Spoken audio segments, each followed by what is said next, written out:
report which would be generated once you complete the first cycle of your NAC. Then the record of correspondence that you have with the NAC as well as the various statutory regulatory authorities. So all these have to be maintained in the IQAC.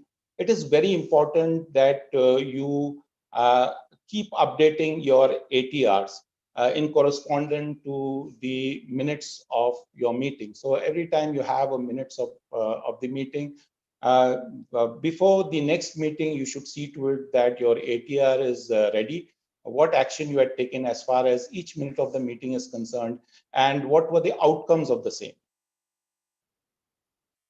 Now, let us see the aims and objectives of the IQAC. The primary aim of the IQAC is to develop a system for conscious, consistent catalytic action to improve the academic and administrative performance of the institution. The IQAC is to keep the institution abreast and abuzz with quality sustenance activities on a wide array of pertinent issues. The IQAC is to generate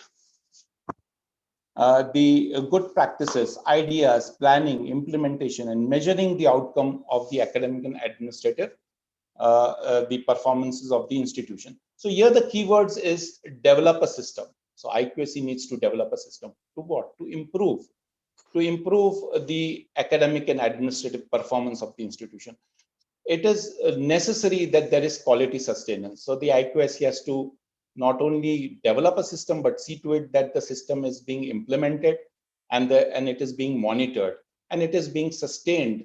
Okay. And finally, most importantly, the outcome should be measurable. That is very important. It is a very important job of the IQAC to develop systems, to develop ideas, so that we could measure the outcome, to develop appropriate rubrics for the same. Now, these are some of the functions and challenges and opportunities of the IQAC. Development and application of quality benchmark parameters for various academic and administrative activities of the institution. You should remember that the various activities in an institution, whether it's academic and administrative, it is not always objective. They are subjective activities. So it is generally required that the IQAC develops appropriate benchmarks. Benchmarks means appropriate objectivity to these subjective activities. That means we should have appropriate rubrics by which these activities could also be measurable, so that we could actually gauge the performance of these activities and what sort of outcomes we are receiving from these activities. So development of quality benchmark parameters are very important. So when we say benchmark, what would be the benchmark of our institution? So that has to be determined by knowing where our institution stands today and what we would want to achieve, say in the near future. So accordingly, we could set our benchmark, we could set the levels that we would want to achieve. Then facilitating the creation of a learner-centric environment. It's very important. Now we have shifted, from 2013 onwards, there has been a shift from the teacher-centric to a learner-centric environment. We talk about OBE, we talk about outcome-based education system. So our environment should be learner-centric, and it should be conducive to quality education and faculty maturation to adopt the required knowledge and technology for participatory teaching and learning processes. We'll go into a little bit about this later on. Then collection and analysis of feedback from all stakeholders on quality-related institutional processes, dissemination of information on various quality parameters to the stakeholders, organization of inter and intra-institutional workshop. You're doing one today. Seminar on quality related themes and promotion of quality circles. This is very important. Establish quality circles. So in your region or in your state, you could establish your quality circle. You could have a networking of, say, the IQAC coordinators in various institutions, and you could establish, you could speak, you could, exchange ideas. Then documentation of various programs. It is very important. So it is very well said that whatever has been documented has been done, and the rest is a rumor. So you need to document the various programs and activities, particularly those that are leading to the quality improvement. You should act as a nodal agency. The IQAC would act as a nodal agency of the institution for coordinating quality related activities, including adoption and dissemination of best practices. So best practices is something very essentially required as far as the NAC is concerned, if you go to the criteria 7, so here too the IQAC could initiate best practices, and that could be sustained in the institution to give you appropriate outcomes and results. Then development and maintenance of institutional databases from management information system. MIS has become very essential nowadays. Then periodic conduct of academic and administrative audits, and of course follow-up of these audits. So these are required, and of course the submissions of AQR once you have completed the first cycle of your NAC.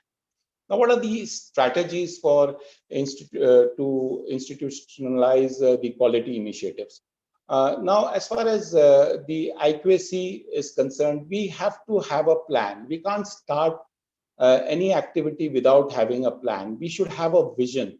You all know about the institutional vision, mission, and goal. So the IQC should also have a vision document with it. We in our institution have generated a vision document, Vision 2029, because in 2029 our institution is going to complete its 50 years. So your institution or any institution should also have a long vision, and then accordingly the IQAC could plan and so that these visions, the vision of your institution can be achieved, the long-term as well as the short-term vision of the institution can be achieved. So for that, the IQAC should ensure timely, efficient, and progressive performance of both academic, administrative, financial tasks relevant to quality academic research programs, equitable access to affordability of academic programs for various sections of the society, optimization and integration of modern methods of teaching and learning, credibility of assessment and evaluation processes, ensuring the adequacy, maintenance, and proper allocation of support structures and services, and sharing of research findings and networking, as I had mentioned. Okay, but here the key words is time. Okay, so it is very important. So you have your design ready. So only then you would be achieving progressive performances. So the time is very important. Timeliness is very important. So the right activity at the right time, the right changes that are required to be done. So you know today's situation. So if timely decisions are taken, it's going to be of great benefit to the student and to the quality of both academic as well as the administrative and financial tasks that the institution is undertaking. So timeliness becomes very important. And as far as the Indian scenario is concerned, and today's scenario, if you see affordability of education, not only equitable access, but affordability is something that we need to look into. Need of the hour is use of innovative and modern methods of teaching and learning. And of course, your assessment system, the evaluation system that you are following should be creditable. Okay, so it should be creditable. It should be such that you would be able to actually gauge the competency of the student. You would be actually gauging and being able to actually measurably showing the kind of outcome that you had planned to achieve, so that the graduate has the desired competency or the desired attributes. So your assessment and evaluation process should be creditable, and that you can't do without networking nowadays. Okay, now this is a sort of a IQAC initiative that our institution has undertaken for methodologies and outcomes of teaching and learning processes. So we have started with, as I said, a blueprint, or what we call as a quality by design. So this is the type of framework that we are using. So we go initially with macro planning. So after analysis of the previous year's feedbacks, assessments, and the consideration of the university academic calendar, the IQAC, along with the inputs which have been developed through the college annual calendar, we develop the college annual calendar and planner. Why is this done? So that we ensure systematic academic implementation by design. Then we go for after the macro planning, we go for the micro planning, that is the allotment of courses to subject teachers, development and updating of the course module, the learning management system, the DMD, that is the dissertation management system, that is for the M-Pharmacy students, then preparation of a daily academic timetable, laboratory occupancy timetable. Why this is done? For better curriculum delivery. So outcome would be better curriculum delivery. Then monitoring, record keeping and communication. So attendance record, teacher diaries. Of course, nowadays attendance softwares are available, electronic digital systems are available. Again, this is for better student attendance, so that, and also to ensure e-communications. Then transparency, which is very essential. So communication of internal marks after evaluation to students and parents, so that the parents are kept updated. Even the students should be kept updated as to the formative performances. Okay, then the result analysis and review. This is essential because you couldn't go for assessment of the academic delivery of the faculty members and the performance of the student. Then add-on programs. If you feel that the courses that are being made available as per the syllabus of the university, there is something you feel would be lacking as far as generation of the desired student or the graduate attributes are concerned, you could develop your own programs. It could be interpersonal leadership, communication skill programs, which is now very essential because most of the students in our region, they come from a vernacular background. So it is very important that we develop interpersonal leadership and of course, the communication skills. So that could be done as an add-on program or an add-on course. And finally, we take the feedback from the stakeholders. So this is very essential if you want improvement and you want better learning outcomes, and the cycle continues. So this is a sort of a IQAC initiative that we have taken. There is a blueprint, of course, with changing times. Now, you know, COVID-19, the pandemic situation, lockdowns, we could make some changes here and see to it that the philosophy is maintained, but you could have some tools which could be changed. Okay, now these are the IQAC activities.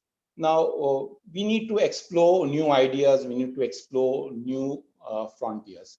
And now first idea here that has been mentioned is with regard to planning of the IQAC through democratic method. So you see the CDC now, it has been proposed in the Maharashtra University Act that the teachers on the CDC should come through, by a democratic means, by voting amongst the teachers, and so to amongst the for non-teacher represented. So representation on IQAC could also be using such democratic method. This could be an idea.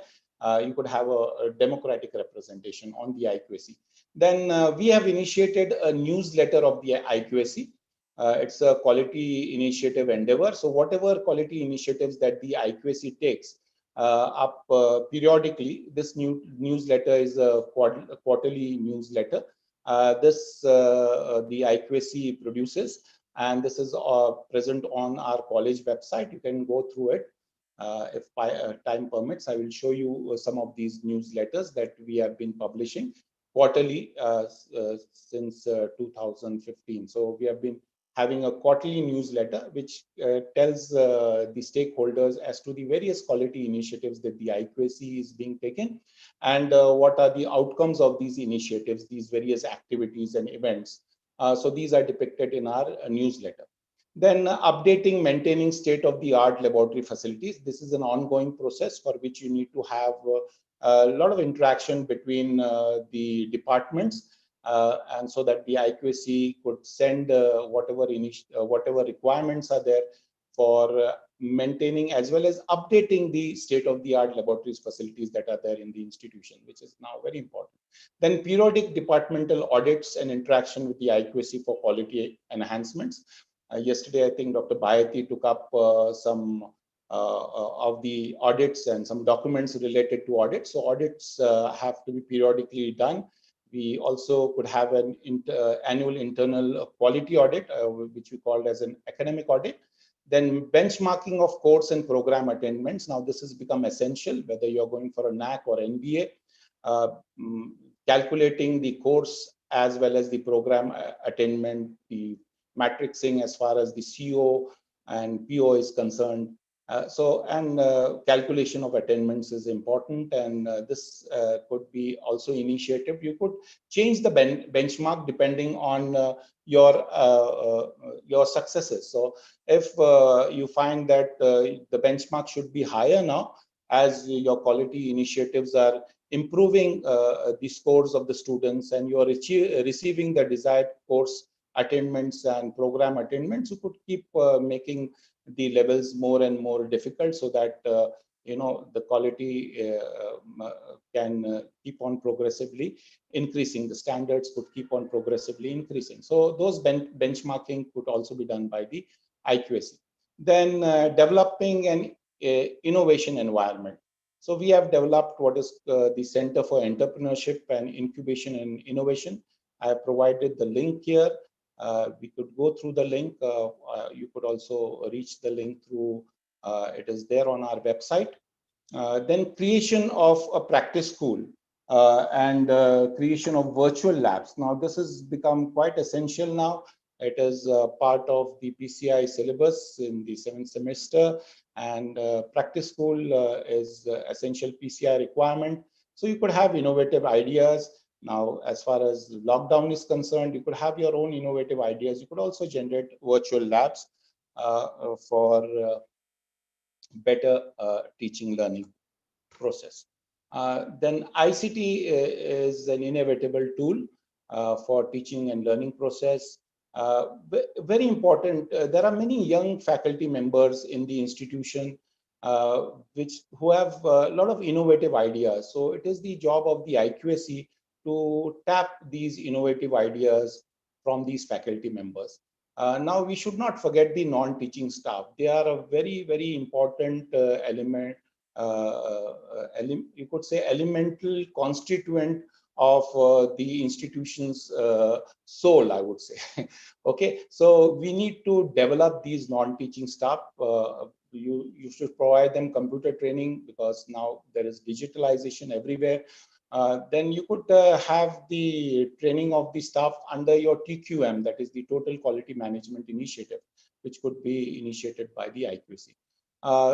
You shouldn't forget the parents here. There are parents who are really very competent in their own fields. Many of them are related to, say, for example, pharma, since we are from a pharma institution. Many of them are accomplished lawyers, accomplished doctors. You could take their help, and they could too, contribute in the teaching learning process. They could provide you a lot of information to the students as well as the faculty members, and they could enrich the faculty. You could go for a term-wise teaching plan rather than a semester-wise teaching plan. You could have a monthly teaching plan. So you could have initiatives depending on the requirements. Now, what we have done is we have developed a comprehensive course module. I hope, yeah, I hope it is. You can see it on the screen. Okay. Can it be seen on the screen? No, sir. I'll just share this. Yes, sir. Okay. Now it is. Yes, yeah. Okay, so this is a course module which our institution has developed. Of course, course modules are nowadays available, made available by various universities. If it's a diploma program, it has been made available by MSBT. This is something we developed. You can see here, we have the columns which mention the course, the name of the institution, the affiliating university. Then we have jotted down the program outcomes. And then here we have mentioned the course title, that is the subject title, the course number code, which is provided by the university or in the syllabus, or you could generate your own code. Then the credit hours for the theory, practical, the total credit hours for the course, the study level, semester at which this course is being offered, what are the prerequisites for attending this course, what are the co-requisites for attending the course. Then the language, of course, would usually be English. who is preparing this course module. As I showed you during the macro and micro planning, when we come to the micro planning, this is where the teacher gets involved as well as the HOD gets involved in framing the course module. You could make changes in the course module every year. Okay, usually the syllabus is fixed, but your course modules could make you could have some changes at your level, so that you could put in some new initiatives, some new ideas, some progressive ideas, some progressive information, some updating at your level. So that could be done by the subject teachers. It could be approved by the HOD. Then you write down the course description, the course objectives. Then you have your course outcome. You do the mapping, the PO/CO mapping, which is going to help you in the attainment. Then the teaching and assessment methods for achieving the learning outcomes need to be mentioned. The strategies that would be followed. Then you need to mention the topics. These are the units, and mention the subtopic, the number of weeks that would be required, or contact hours that would be required to complete that. Similarly, for the practical, if the subject has a practical element in it, and the kind of assignment and tutorials you are taking, the schedule of the assessment task during the particular semester, and the proportion of the final assessment you need mention there. Then the student support. So what kind of support the teacher would be providing to the student, how many hours of support will be provided to the student during office hours, and other procedures for support to the students, the teacher's availability for student support, the learning resources that would be available to the student in the institutions and also online, the facilities that would be required to run that particular course, the course improvement processes that would be adopted, the strategies for obtaining student feedback on effective teaching, other strategies for evaluation of teaching by the instructor or by the department, the process for improvement of teaching, how we are going to, you may be using a simultaneous practical orientation and theory class, which we call as a SPOT, or adoption of reflective teaching, or you may be going for use of various ICT tools. So all these need to be mentioned in the course modules. Everything should be quite clear. You could put this on the website. You could give access to the students. So the students knows this well in advance. The parents know this well in advance. Even the other stakeholders know that what you have actually thought and how you have thought and how we have planned the course module, and what kind of a learning outcome the student would finally be attending via this course module. So this is how we have devised the course module. So this is again an IQAC initiative that we have undertaken. I thought I would share this with you. Then you could have a training of non-teaching for automation processes. So we have a store management system in our institution. So the departmental, you could say the assistant or the technician or the attendant need not go to the store every time to give requisition. He can give requisition online. So we need to train these staff members for these automation processes. Once they have been trained, they can, there is ease as far as sending requisitions are concerned. And then whenever the material is available, they just go and they would be collecting it from the central store. So this is again an initiative. Then participatory learning could be an initiative. Soft skill, employability skills. These programs for the same could be an initiative. And then mentoring or tutor what. I'll just check if I could share this very interesting concept.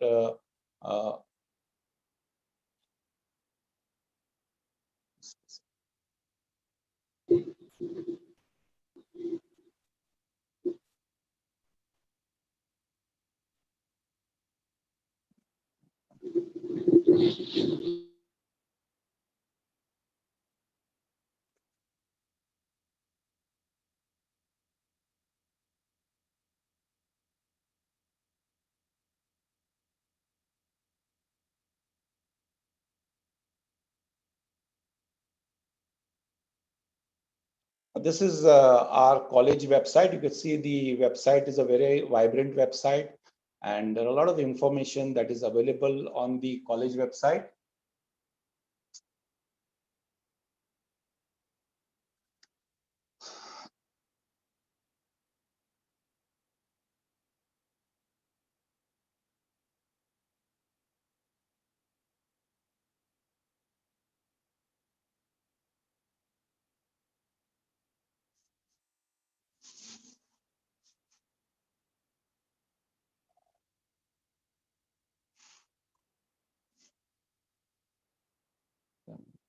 having some server issues. Anyway, you could go through this concept, which is available on the institutional website, wherein you could see the various activities and initiatives that have been taken by the IQAC. So mentoring activity is an activity that we have taken up for, to see to it that the student, their skills are identified in the very beginning itself. So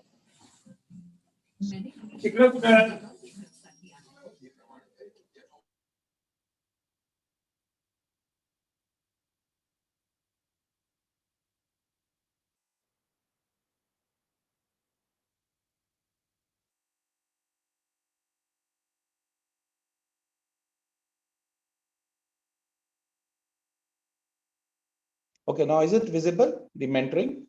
Okay, so you can see this is the mentoring activity that we have taken up.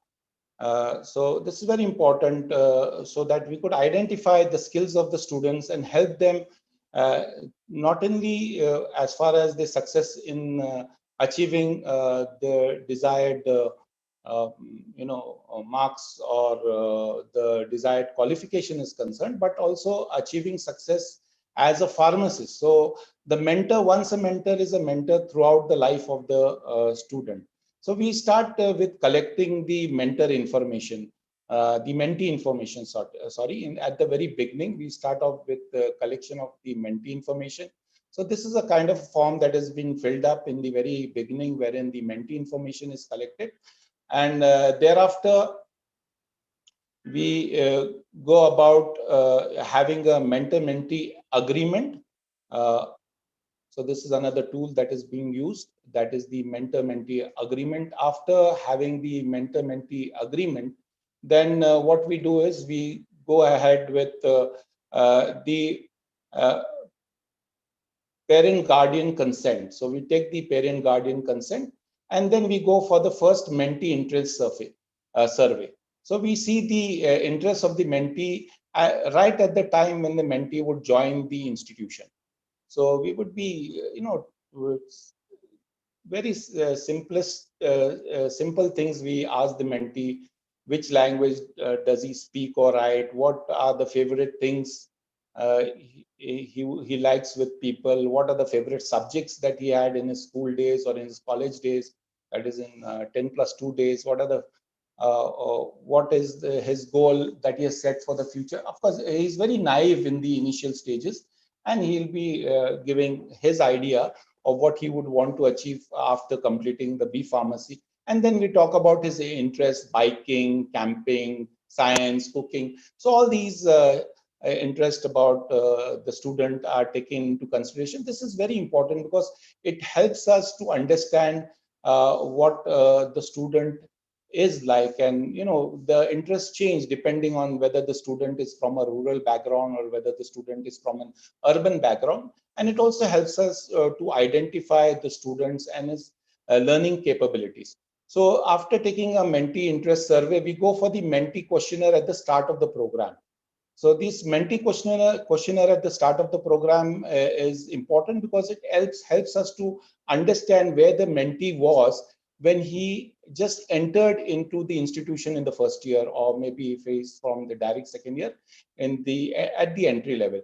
So where did the student, where was he as far as the confidence is concerned, motivation is concerned, key skills are concerned, future practice is concerned, his knowledge of mentoring is concerned.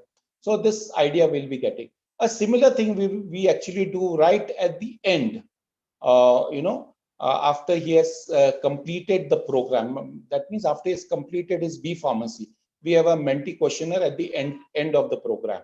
And in between the program, so this is the mentee questionnaire at the end of the program, where again we are gauging the same aspects, and here we will be also gauging the future prospects of the mentee. So this is how we would actually objectively try to understand the outcome of the mentee mentoring program. Apart from this, there are other tools that we use to note. These are assessment tools that we use to understand the formative as well as summative assessment report. So these are also done, and we also have annual assessment of mentee that we usually we implement in the institution. So this is again an IQAC initiative, that is the mentoring mentor-mentee program that has been initiated in our institution. Then the IQAC could go for green initiatives, energy audits.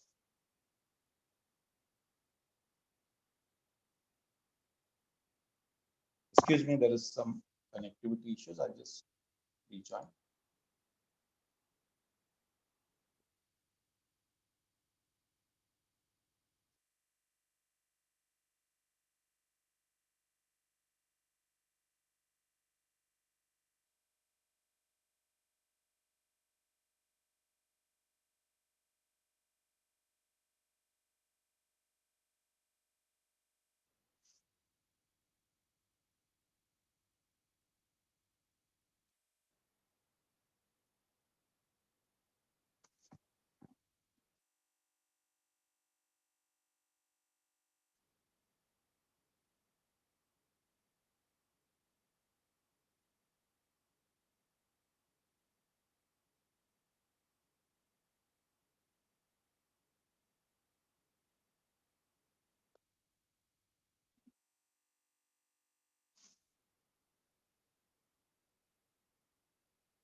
I'm sorry, it's taking a little time. I'll just go for the screen sharing. I've just lost the link.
Okay, can you see the screen now? No, sir. No, sir.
Yes, is it visible now? Yes, sir. Yes, sir. Okay, thank you.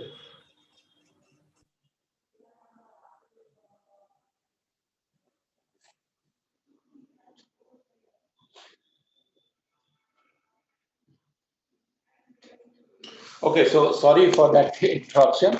So as I was mentioning, you could have the green initiative. You could go for energy audits. We do have energy audits done at our institution. You could have solar panels being installed nowadays. Many of the institutions have these solar panels installed, and there is a lot of saving done as far as electricity and electricity bills are concerned. So you could go for this, and you could have annual energy audit. Then student orientation activities. I think most of the institutions nowadays are taking the student orientation activities because it is an AICT initiative, which many of the institutions are following now.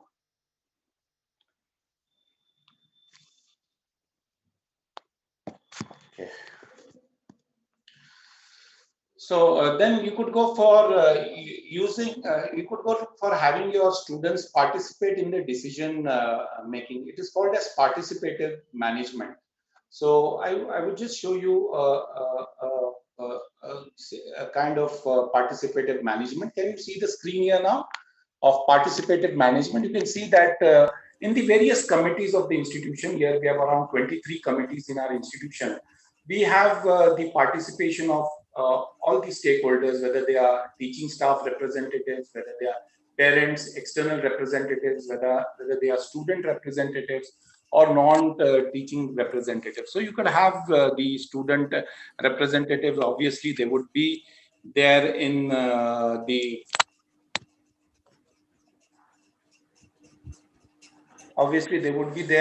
as far as the student council is concerned.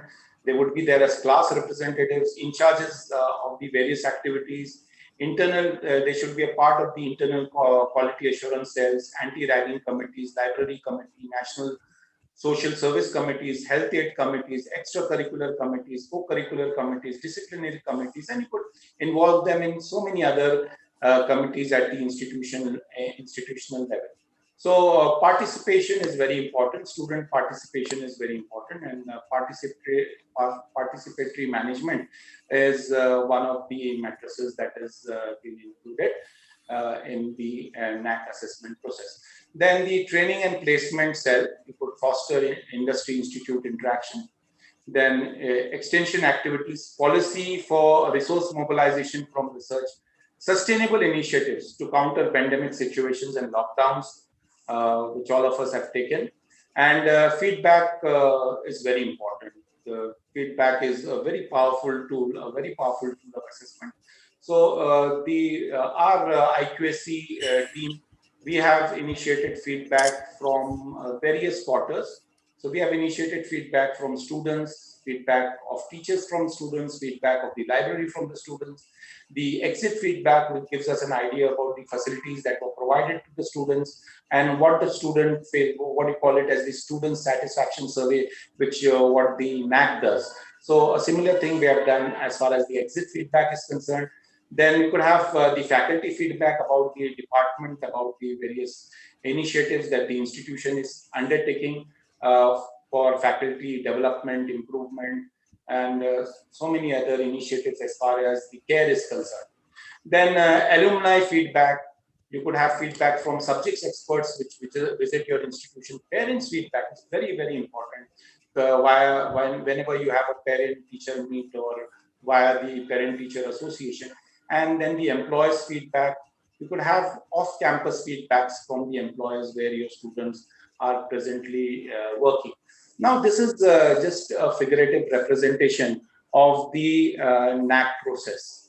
So this is just to give you an idea, as right from the now whatever we were discussing, these were discussions with regard to the role of IQAC as such for internalizing quality enhancement programs. So once these quality enhancement programs have been initiated in your institution, there is a quality culture that has been established in your institution.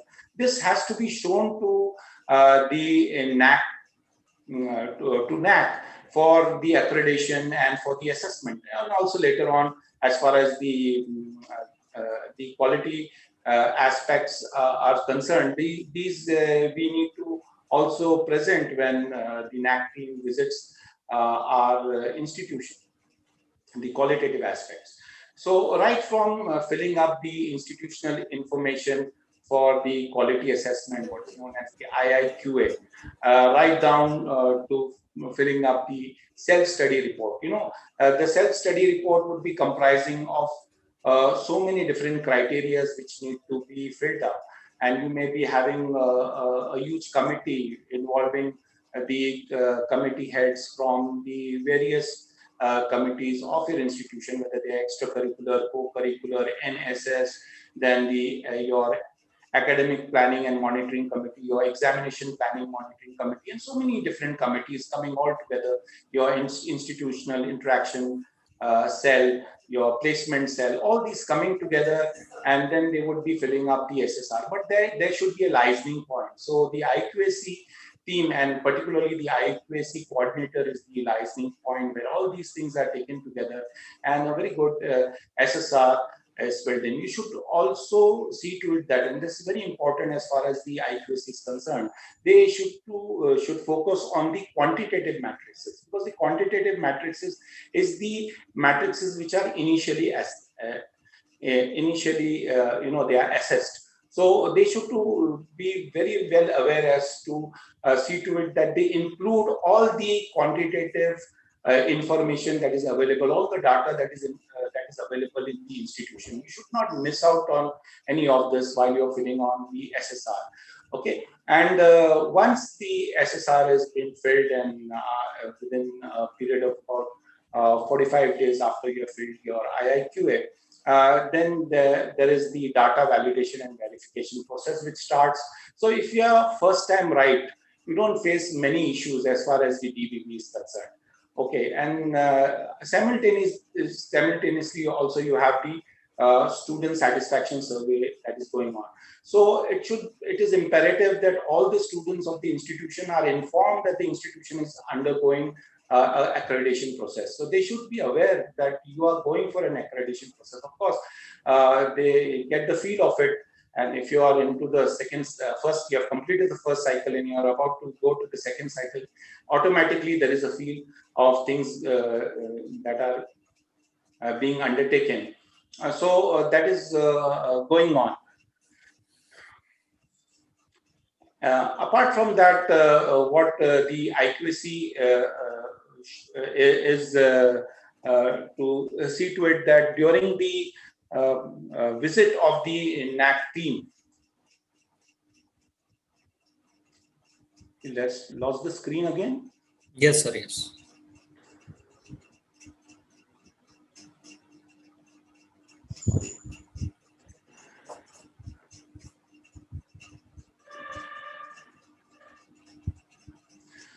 Is it visible now? Yes, sir.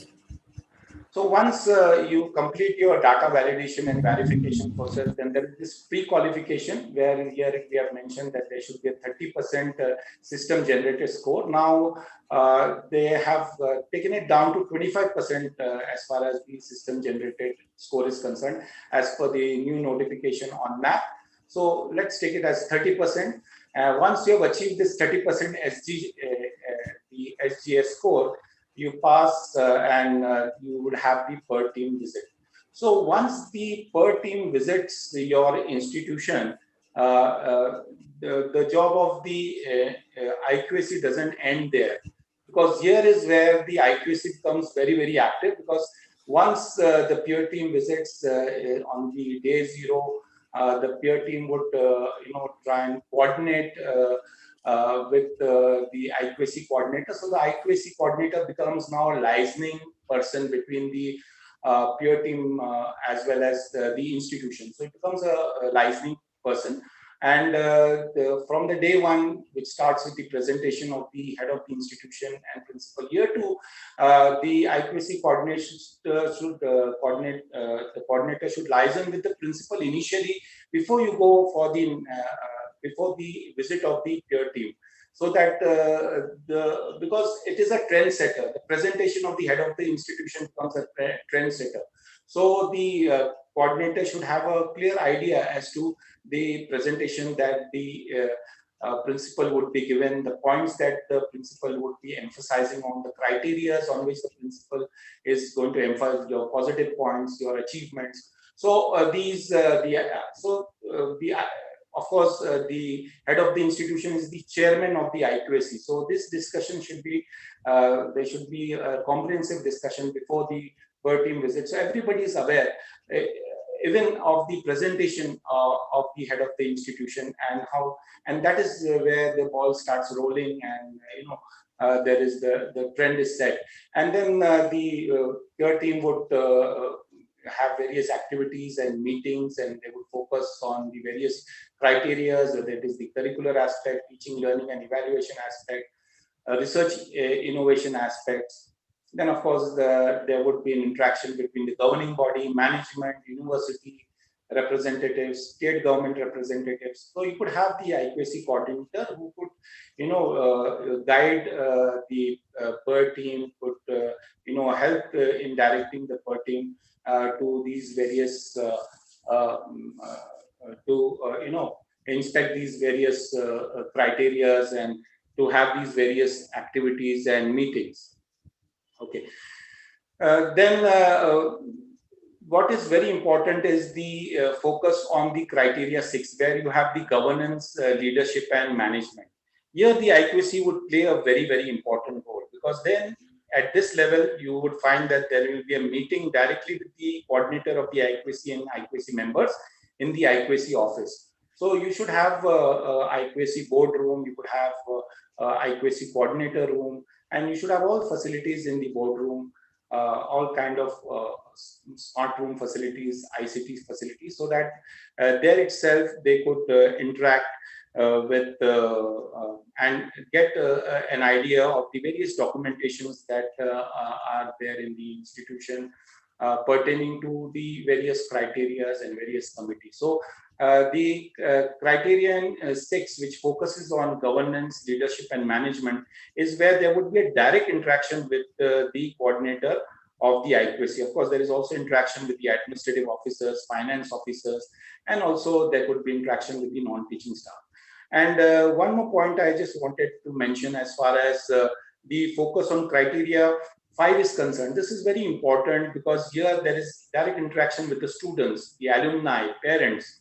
So that kind of interaction is there, and this may include the student satisfaction survey guidances. So here the criterion 5 is also an important criteria as far as the per team visit is concerned. Okay, then if you see in the end also, there could be some discussions, there could be some outstanding issues which the peer team would want it clarified from the head of the institution and the IQAC coordinator. So the IQAC has to be live and has to live through this complete process of NAAC assessment and accreditation. So they should be showcasing the college highlight. These are some of the highlights of our institutions.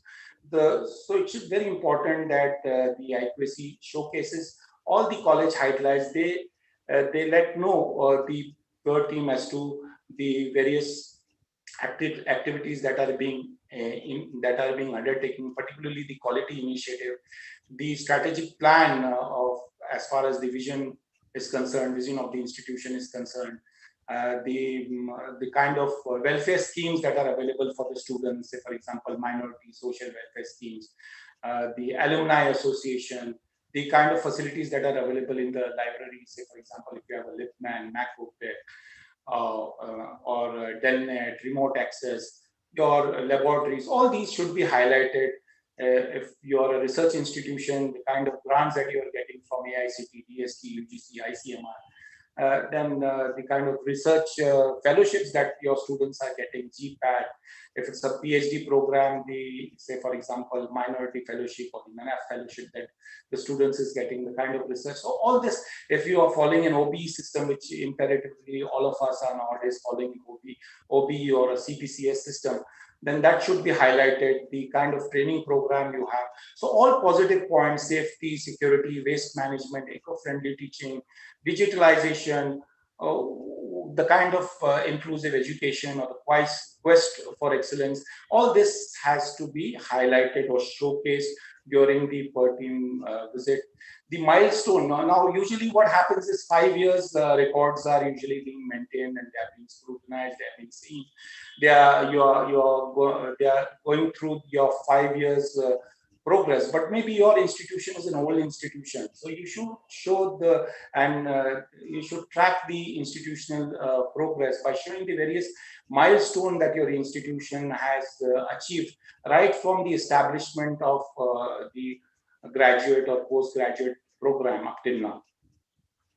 Similarly, the awards and the recognition that the institution has achieved, the kind of NIRF ranking, whether the rankings are consistent, the kind of green audit that you have a certificate of, or ISO, or whatever kind of awards or recognitions that you have, say for example, AICT CIS survey awards for the industry linked technical institutes, or if you have achieved some, say if you achieved the Guinness World Record for largest blood donation on our campus. So all this can be depicted and can be shown. The research outputs, particularly if it's the institution is a research or a PG or PhD research institute, you could present the research outputs by faculty and students.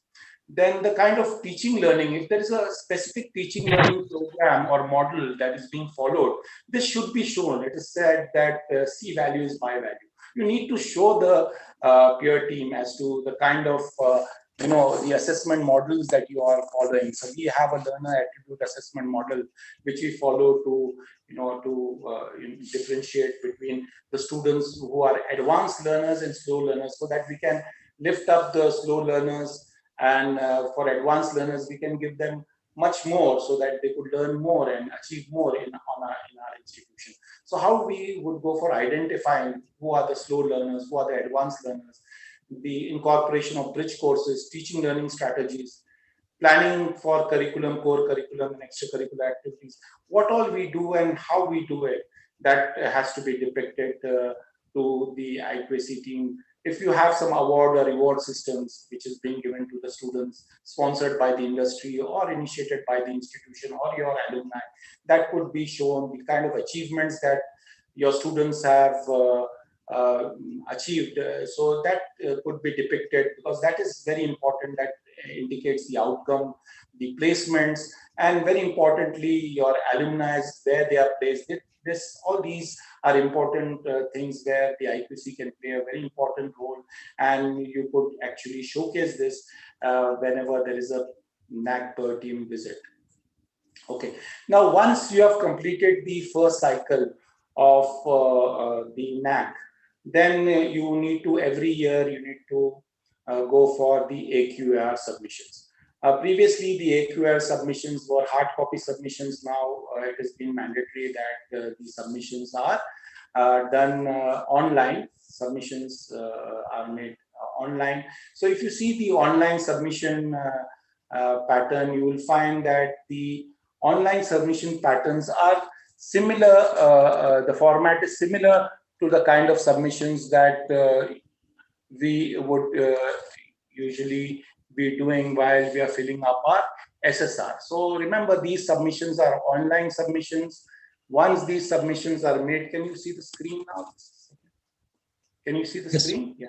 Yes, sir. Yes. You can see this is a guideline for creation of the AQAR. So I'll just show you the kind of format that is there for AQAR. So once you have completed, you would be filling the details, just as you filled the details when you went for the initial IIQM and your SSR submission. So the part B is just similar to the SSR. So you see criterion 1, the curriculum aspects, and you have your criteria 2, the teaching, learning, and evaluation aspects. And similarly, you could have your criteria 3, criteria 4, 5, 6, and finally the criteria 7. So all the points, whether they were the quantitative or the qualitative matrices, they have been included in the AQR. So this you will be filling for that particular year. So you should see to it that you don't miss out on anything as far as that year is concerned. So you will be again filling the IIQA, and you will be filling the details with regard to the various criteria while filling the AQR. So you should not miss out on any of these points, because maybe later on you may not be able to include it in that particular year. Okay, so when you have filled up, say we completed our first cycle in 2017, we go for the filling up of the report for 17-18, 18-19, say 19-20. So whenever we fill up the criterions, that we should see to it that all the activities that were undertaken under various criteria heads, they have been appropriately filled up. The links have been appropriately given. Those links have been generated on our websites, and they are live and available throughout that particular period till the completion of the cycle, until we apply for the next cycle. So that is as far as the AQR submission as per the revised accreditation framework is concerned. Now, I just want to conclude. The IQAC is all to do about quality, culture, and to achieve excellence. So IQAC ensures internalization of the quality culture. It ensures enhancement and coordination among various activities of the institution, and it institutionalizes good practices. Provides a sound basis for decision making to improve institutional functioning. It acts as a dynamic system for quality changes in the institutes of higher education, and it builds an organized methodology of documentation and internal communication. So this is what the IQAC does. But it is very important that all the stakeholders of an institution and encourage the activities of the IQAC in order to make the institution the center for excellence. You can't do without total involvement of each and every individual within and all the stakeholders of the institution. So I would rather end by these two very important, you could say, thoughts. Aristotle says that we are what we repeatedly do. Excellence then is not an act but a habit. Okay, so once you have implemented quality, you have initiated with some quality parameter, you should continuously implement that throughout, so that we get the desired achievements and we get the desired outputs, and then it becomes a habit. Okay, so this is one. And secondly, I believe that it is time now we rise, as Swami Vivekananda said, arise, awake, and stop not till the goal is reached. So I wish you all the very best, and I hope that achieve your goals of having very high NAC scores and do very well. Thank you so much.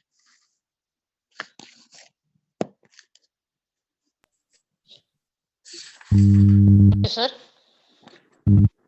Thank you for such a wonderful and informative talk. I'm sure that most of the aspirants have satisfied with your talks. Till then, if the participants are having any kind of a questions, they can put it into the chat box. The session is open for question and answers.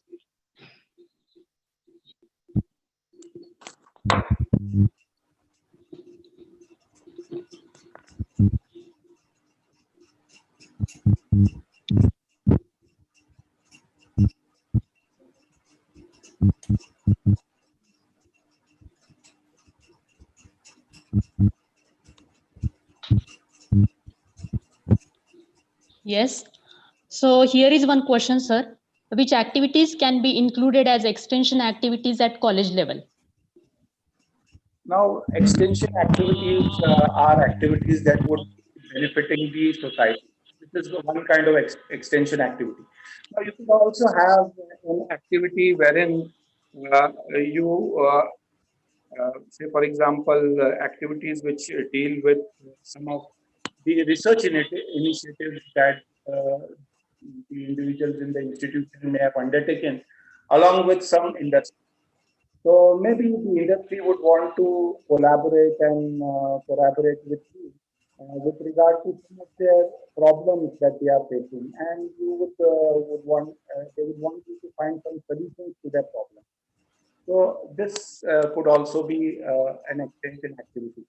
So all social activities, whether it is under the NSS scheme, whether it is under your health committee, whether it is activity which is directly related to activities pertaining to empowerment of women, or activities pertaining to any kind of development as far as the area around the institution is concerned. All these activities come as the extension activities. But apart from that, activities which are related to giving your expertise to the various other institutions, to your expertise to, for example, as a resource person, your expertise as a researcher, and your expertise as a consultant, all these activities count as extension. Is it okay? Hello.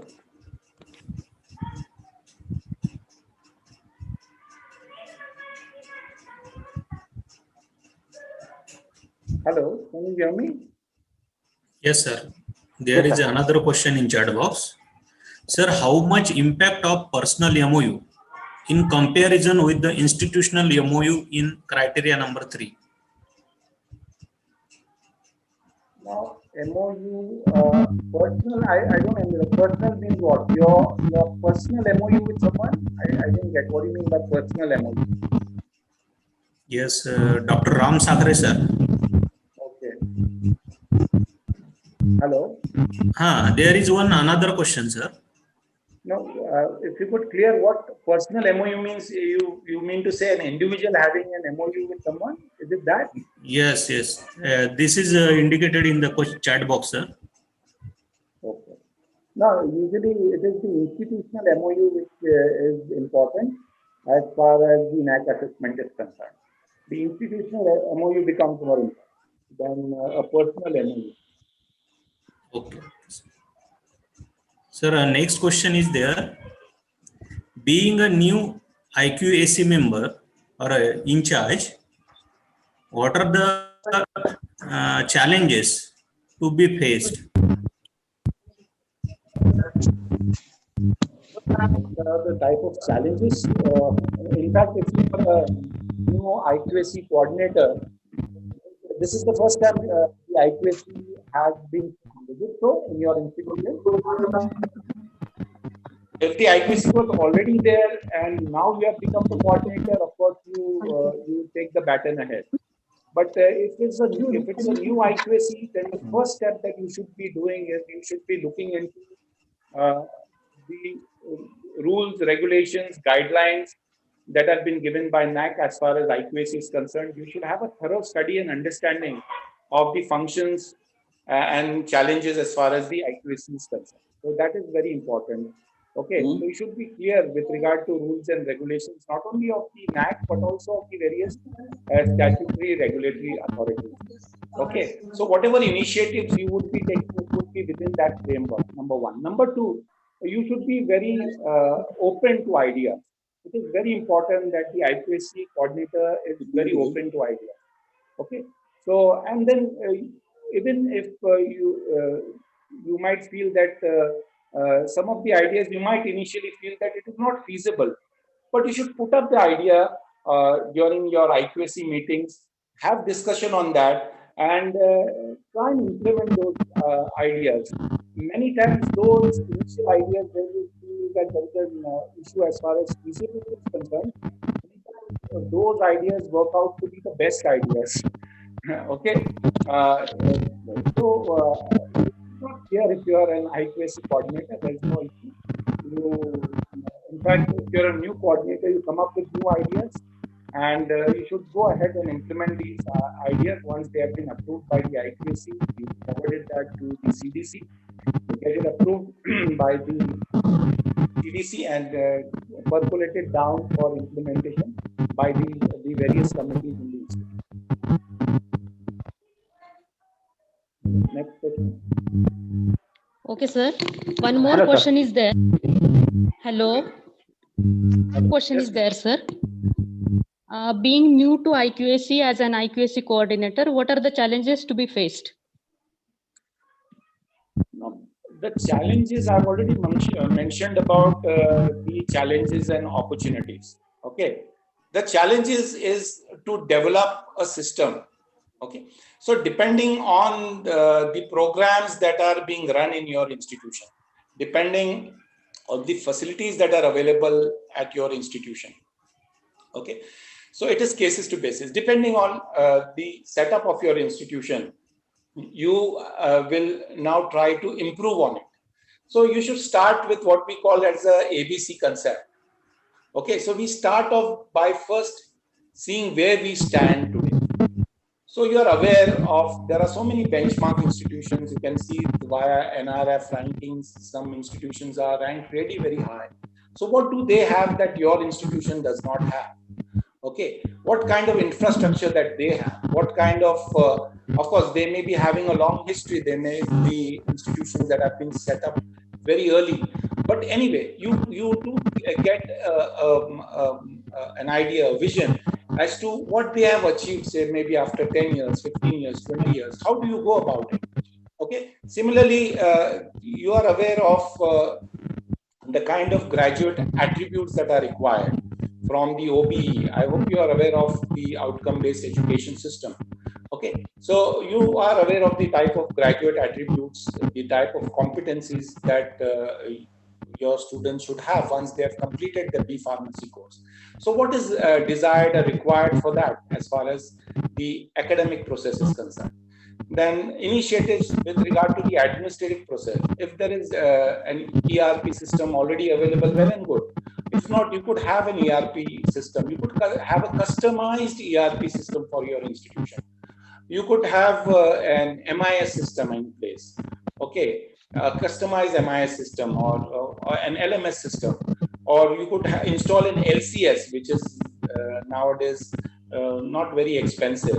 That is a lecture capturing system. So each and every lecture is captured, and the students can view that through your elements later on or through YouTube. So these kind of things you could initiate. These are some of the kind of initiations that you could take up as a challenge. So you write down, okay, for academics, what are the kind of programs or ideas you think that should be implemented? Ideas as far as, you think that you are from a vernacular background, students are coming from that particular background, they require skill development, communication skill development, or they require personality skill development. So you could frame a particular course for that. Of course, taking the help of the other members of the IQAC as well as your faculty members. So these kind of initiatives can be done. I spoke of a lot of initiatives during my lecture. I hope you have gone. You can go through it also later on. So these are some of the initiatives that we have taken. So depending on the need of our institutions to reach the kind of excellence that we would want to achieve, say in a short-term goal within 5 years, and say in a long-term goals, say once our institution reaches say 50 years into 2029. So we have a vision 2029. So you could prepare a vision document along with the IQAC members. So it is the IQAC coordinator is a liaising person. Okay, it is not that since you are an IQAC coordinator you will have to do everything. It is the team effort. Okay, and you see the IQAC comprises of so many different members, teachers, stakeholders. So you should have discussions, and accordingly, you should implement some initiatives which are suggested.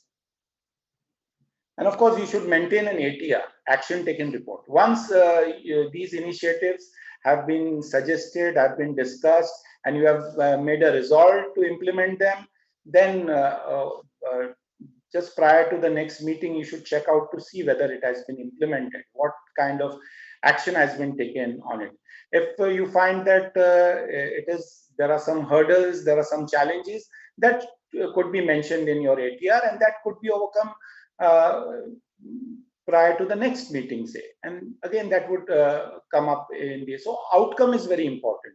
In your every ATR, you need to mention what is the outcome of that particular initiative that was mentioned during your IQAC meetings. Okay. So, any other question? Sir, next question is about the research. Being a new institute, which activities one should focus as far as research is concerned?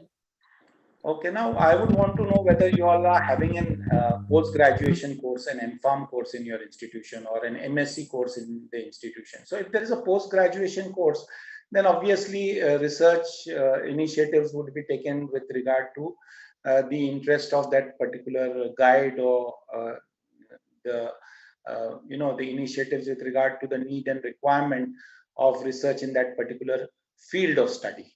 Okay, so whether it's pharmaceutics, quality assurance, as far as pharmacy institutions are concerned, whether it is pharmacognosy, or whether it is pharmaceutical chemistry. So there would be specific areas.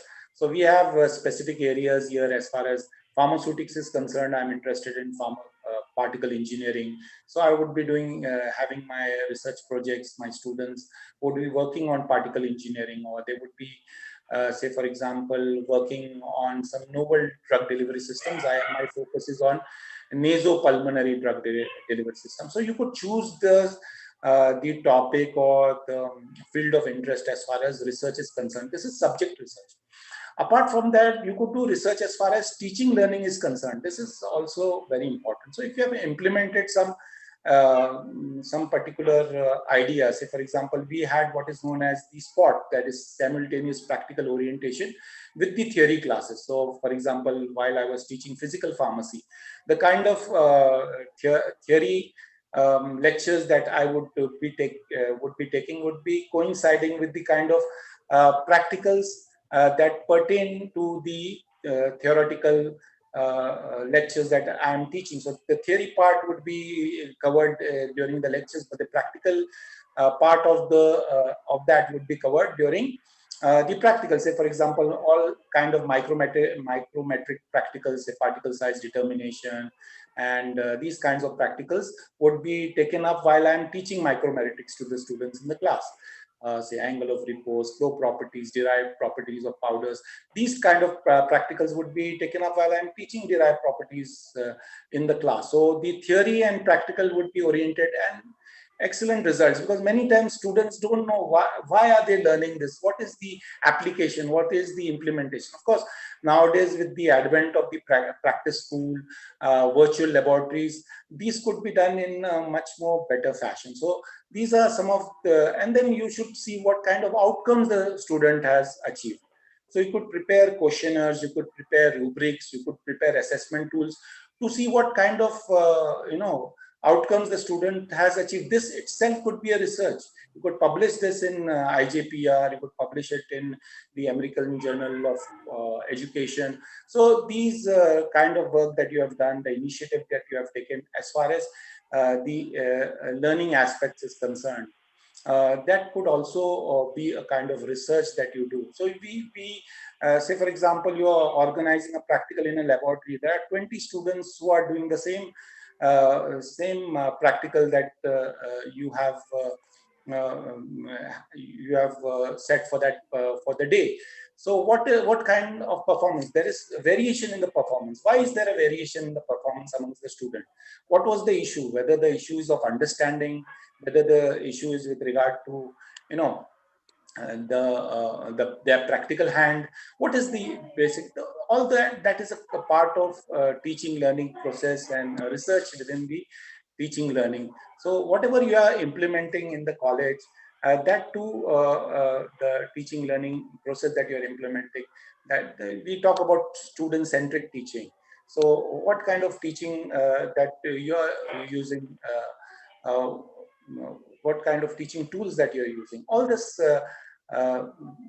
could be implemented, and you could have appropriate assessment tools, rubrics prepared, so that you could assess and see whether you're getting the desired outcomes. This itself could be a paper. So this is a kind of research that any teacher could do. Even the impact of, say, for example, this pandemic situation, COVID-19 situation on teaching, learning, on learning, I would rather say, on the learner, what kind of impact it is having on the learner.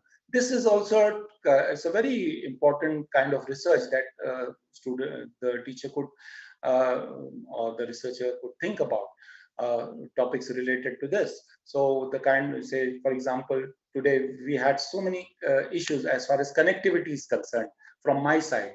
So this is also something that could be taken into consideration as far as, you know, long distance or online teaching is concerned. And and I think many institutions have started with this. So you could have papers on these lines also. So research, there are so many ideas that you could think about in different fields, and the field should be, of course, the field of your interest. Okay. Anything else? Yes, sir. One more is there in the chat box. What are the expectations of the peer team in regard to incubation center? Now, it depends on the kind of institution. Okay. So we have just initiated our CII cell. So we have just initiated this incubation cell in our institution. So they are interested in the ecosystem of your institution. So if you have this kind of initiative, and if you meet the matrix requirements that have been mentioned in the SSR, then obviously it would be of great help and you would score well there. So what is the peer team expecting? The peer team is expecting to see whether what is the kind of funding that you have put into your incubation center, what is the kind of funding that it is receiving, the kind of startups that you have initiated in the incubation center, where at the what is the status of those startups, whether there has been some commercialization. If there has been some commercialization, what sort of gains the institution has, got from those commercialized projects. So these are some of the things that the peer team would look into. Now it depends on the institution, whether it is a large institution, a research institution of long standing, of great acclaim, within an industrial zone. A lot of industry institute interactions are prevalent, and a lot of projects are available with you, and a lot of funding is being provided to you. There has been government funding. You have applied for those fundings and you have received those fundings for your CIE programs. So all this now for the entrepreneurship also, what kind of entrepreneurship program your institution has initiated, and what kind of benefits the student has got from this entrepreneurship programs, the kind of say organization that he's running today as an entrepreneur, or the kind of startup that he's running today as an entrepreneur. All this will be looked into. Okay, so everything should be, of course, documented, and you should be able to produce this, whether it is through your accounts, through the finances that you have received or that you have put into the CIE, or whether the kind of initiatives that you have taken, implemented, the kind of grants that you have come, how you have utilized those grants, all that you could produce and you could show it to the NAC peer team, and I'm sure you'll fare well. For new institutions, setting up is the first stage. You need to start first. That is important. You need to start. Many times people think that, oh, this may not be feasible at our institute. It's not so. You could start. You could have networking. You could have networking with the CIE that is there at the university level. So that kind of networking, you could have it with the government institutions or other institutions of national importance and repute. So these kind of networking is also very important. Okay. Any other question?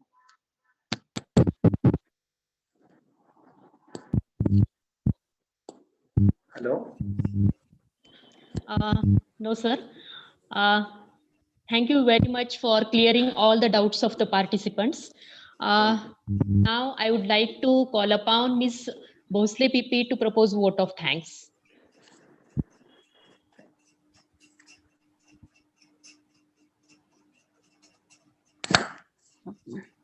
Thank you, ma'am. It's my honor and privilege to propose a vote of thanks. On behalf of Satara College of Pharmacy, Satara, I would like to thank today's eminent speaker, Dr. Degaon, Professor and IQSC Coordinator at Degaon College of Pharmacy, Aurangabad. So has explained all the aspects regarding IQSC, till concluding about today's session that quality culture for achieve quality culture to achieve the excellence. Thank you, sir, for wonderful talk.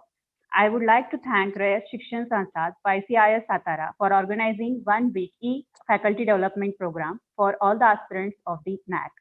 I must thank to all organizing committee members for organizing such a wonderful program. I also thank all the participants for attending today's session. And I extend my thanks to all those who have directly and indirectly helped in the organization of this event. With due permission of all the dignitaries and all organizing committee, I conclude that today's session is over. Thank you very much. Thank you, ma'am. Thank you, principal and management, for inviting me. Thank you so much.